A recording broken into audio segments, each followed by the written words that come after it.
Hi, my name is Julian, but a lot of people know me as Mashika or Mashika Soja. That's my community name. I've been involved in my community for a very long time. I'm from Phoenix, Arizona, born and raised, but I did have a stint where I did live in Colorado for 10 years. That's where both of my children are from. But yeah, and I am currently a certified peer support specialist. The reason why I think that's important for me anyway is because I do have lived experience, not only dealing with mental health, behavioral, but also addictions, and also raising two children with developmental delays as well. I had family that was on the south side, so I had a lot of family members that were involved in gangs and things like that. My parents were in small circles, but they were also wrapped up in the street life and got addicted to drugs. A lot of my childhood, I remember visiting my mom in jail on Christmas and them having Christmas parties and things of that sort. Also, my father would be in and out of jail. I would find out later as my stepdad, and that's a significant factor growing up because later on in life I found out who my biological father is and why that's significant in the story. So it was a lot of Gang activity, things like that, a lot of drugs activity, as you could tell in any neighborhood that is heavily, gang affiliated. The fortunate thing for me, even though, I had parents that were incarcerated, I also had a brother that was involved in school and things like that. So that's another way that I found out to get out of those kind of societal ills of falling into addiction, even though that would be something that I had faced in my teenage life and into my adulthood. That played a factor because I was exposed to it at a young age, and being in those kind of environments, sometimes the probability is you might make some bad choices or get wrapped up wrongly wrong people. But yeah, peer support, why that's important, because growing up being around it, my parents were involved into heroin and things like that. My dad was known as a local booster, so when he wasn't incarcerated, he was out running the streets. He was never involved with the mafia gang and stuff like that, but he was incarcerated for numerous periods of time, so he was well respected in the yard, not only in the streets. I'm a big anti-drug person, primarily because it robbed a lot of people in my lives. Alcohol as well. I have 10 years sobriety, so just living in those environments is enough to influence you one way or the other. And if I didn't have education or work at a young age, I wouldn't know what that was like. I would just be caught up in those influences, probably be a booster. So a lot of it did influence my behaviors and some of the bad decisions I made, because I did started drinking young, I think when I was 12. And later on in life, I realized, hey, you know what, we're Catholics. My family come from a predominantly Catholic background. They celebrate everything. There's always going to be alcohol around. And that's kind of what enabled me throughout the years until I decided I didn't want to do that. So all those pressures and all that. But the only thing that really I had going for me was staying involved in school and educating myself. Because there was a stint when I was 16 where I was in high school. I was living a bad life, making bad choices. I was in high school, but I was still doing criminal activities, things like that. Landed in jail, still went back to school, didn't think I was going to graduate. And then what happens is I ended up getting involved with Mothers Against Gangs and becoming a youth coordinator. And then a little month later, I ended up getting shot on a city bus. And that's really where my story reached this, point in my life where I'm at a crossroads. Hey, I can get retaliation. I can do a lot of things, or I can just show compassion, and I can bounce back and make something of this life-changing event. And not only that, there was another event, but. What age did your parents start with the you know what? Since I was young, I remember being 5 years old, and like I said, going to these prisons institutes. I think there was one right off 32nd Street in Van Buren, that's not too far from UMOM, and we actually stayed in UMOM when it first started. So this is how long this journey goes. Was life different, like for you, or better when you did stay with your grandma? Yeah, it was much better because I felt like loved, accepted. Somebody cared enough if I ate. Because there are a lot of times when I was with my parents, we didn't. My grandmother always made sure she made do. It wasn't always what we wanted, but she made do. I remember Christmases, we didn't get toys. We got socks or underwear, maybe a stocking that had peanuts in it. Something simple, but she always came through, and I think that's what helped to mold me, though, the person I am. Because looking back when I got shot, I could be vengeful, I could be angry, I could take it out on the world. But I chose to leave it alone, forgive that person, just like I forgave the person who shot me, and tell a different story. Even though it's filled with pain and struggle and suffering and different turns in my life where I was able to thankfully transition out of some of those mental blocks that were occurring in my life, because it did affect me tremendously from being that 15, 16-year-old boy to a 41-year-old man. Looking back, the things that I go through, I wouldn't wish on nobody, but it made me a better person, and I think that's why peer support I'm so passionate about it. What age were you? You said 15 or 16? Yeah, when I got shot. Where'd you get shot at? In the chest on the city bus. Like, was it a life threat? It wasn't an exit wound, so because they couldn't operate, they told me they just had to leave it in there. There's nothing they could do. So it's punctured, it's still in there. Sometimes it gives me fits, sometimes it don't, but it's there. It's a reminder. So were you in a gang at that time? No, I was actually working at Mother's Gangs. See, I was into graffiti and stuff, and I was into that. But the thing is, the person that did it, I didn't want to admit to it, but it was more of a hate crime because it was done by somebody of another race. And I seen them a week and a half prior to harassing another Mexican couple family. And so when I saw that individual and I looked at him and he said I gave him a dirty eye, maybe that's what he was talking about, because I had broken my shades that day.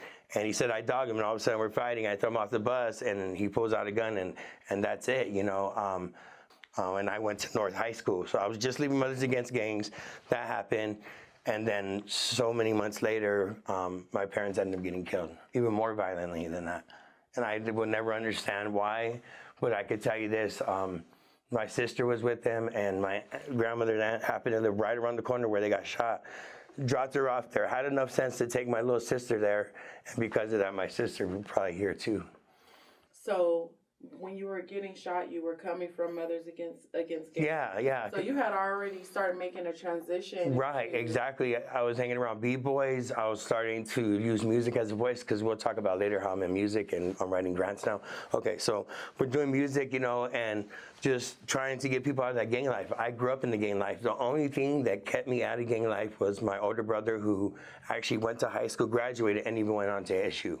Had he not shown me a path of education, I don't think I would be here singing the same tune, because I was a really good student. I paid attention when I was, focused. And when all that happened, I could have turned it into something very negative. I ended up turning it around. I ended up being junior class president, because I started speaking up against things more about injustices. I was invited to be a national representative for Save the Children.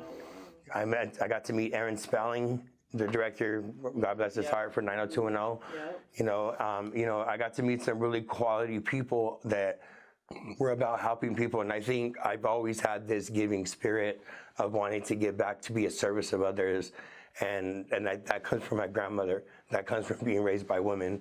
I'm domesticated, really, because I could tell you it served me more. So all these things have built me up to be this person, for better or worse, but really it made me a better person. For sure. So at 15, so you get shot. And my parents ended up getting killed, and it was a gang thing, I found out later, but we kind of knew, because my dad was a runner. He did heroin. He got in wrong with the mafia. He burned somebody, and they got both of my parents killed. That's the truth. I found out who was later, or at least told, but I was also told not to explore it, to leave it alone, because that's how deep and that's how bad it is. And I did, and because of that, guess what? I still have a life worth living and talking about. I still have children I get to go home to today.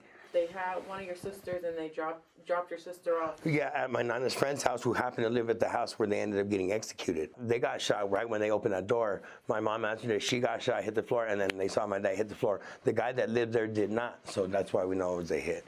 Did they know that someone was coming after them?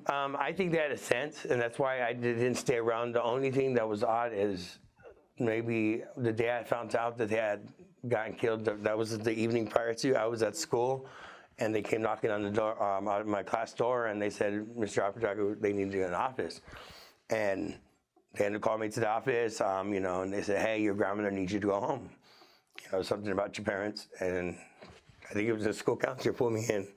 And all I remember is being pissed off at my mom because I bought a guest watch that I worked really hard to get, and she went and pawned it off to go buy something probably for it, some drugs or something. And that's all I remember now. But now I'm not tormented with it anymore, but I could tell you this. I could tell you that those things shouldn't matter. If you could make amends today, if you could say something you really want to say to somebody, you should do it. Should never have to be, oh, we're meeting up because we're having a funeral or something's going on. It should be sometimes on good terms, right? But unfortunately, that's life. It happens. We don't get to say goodbye sometimes. So what's your relationship like with your siblings? Where's everybody at today? Yeah, so my brother ended up graduating from ASU, got his degree in business and finance. I have two younger siblings that are my older brothers. My younger brother's probably maybe 4 to 5 years younger than me, and then I have a sister that's maybe 2 years younger than him. They ended up going to group homes while I was 12 years old on the streets trying to figure out everything, and then I got into high school, and then I ended up going to college. And so they ended up doing something with themselves. Not having a mom and dad, all they really did was bring us closer. We've been able to stay in touch. Even when I was in Colorado, we always tried to do family things because we realized at the end of the day, this is all we got. And sometimes that's all people got, and sometimes that's all people need, that one person in your corner. If you're granted with somebody that's willing to put up with you, man, that's a blessing. And I love that I have my siblings, because no matter how I have off days, I'm not always 100, because I deal with mental health. I have PTSD from being shot, but those things do happen. But to have that level of support, and I know I could call on them. We've had our own falling outs or disagreements in between, but it's never about this is how you should live your life. It's like, hey, bro, you're not doing well. You need to go check it out. So I did have a stint, in the recent past where I was in a psych level 1 place because I had a mental relapse because I wanted to hurt somebody because they were smoking fentanyl right outside my door, and I have 2 children. So that things happen. It's a trigger for me because I can smell something burning or like a pipe, like some crack. I know what that smells like, and it'll remind me of that time in my life with my parents. Stuff like that. It never leaves the brain, okay? And so I'm Mexica. Mexica means Aztec, but Mexica is the real word. So what's your nationality? Yeah. It's French, Hispanic, or Spaniard. So Mexican, and then Navajo Indian. So I'm all those 4 influences. A lot of people think because of my hair, and that could be. It could be through Mexico that they have that influence. There is a period, yes.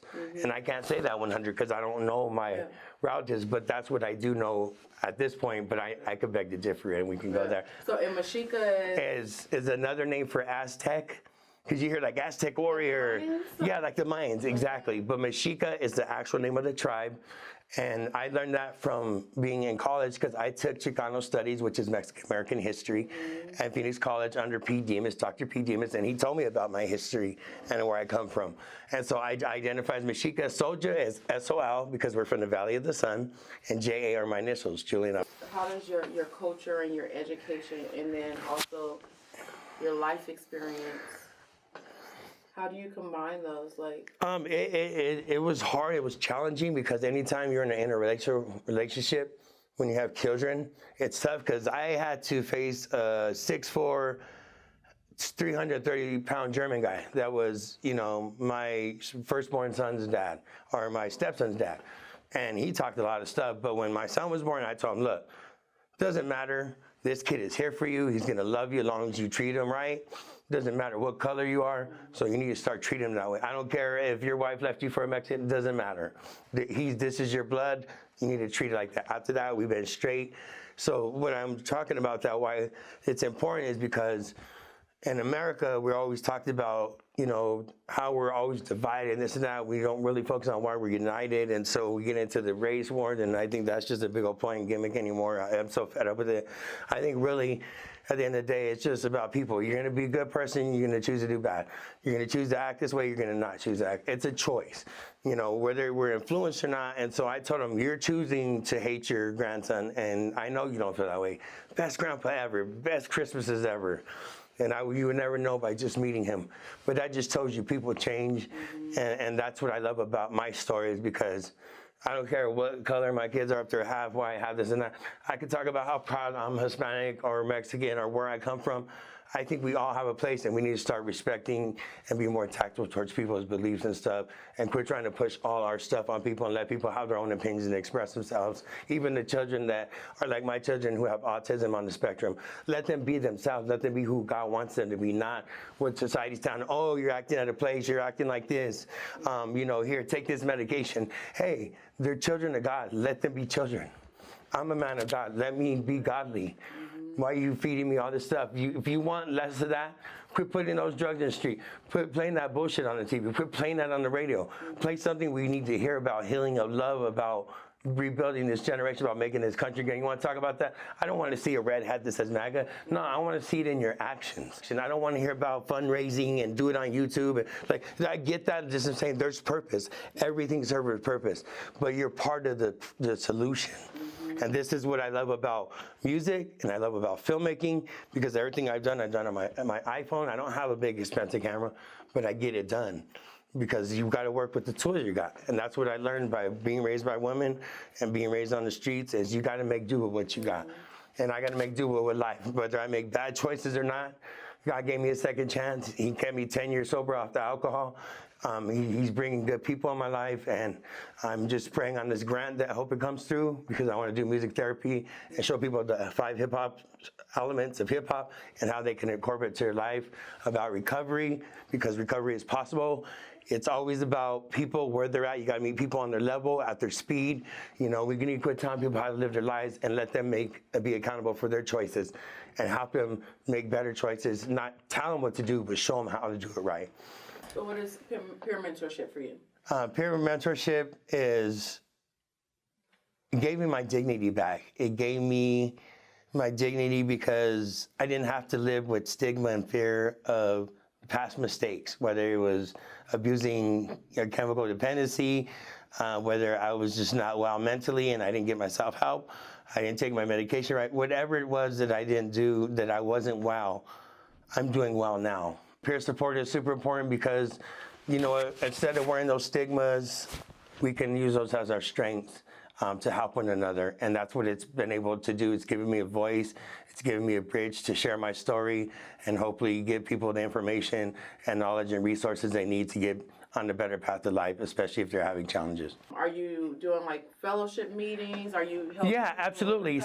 Yes. So with AA, some of the things went online. With peer support through health agencies, I've been able to do Zoom groups. We do whole health topics.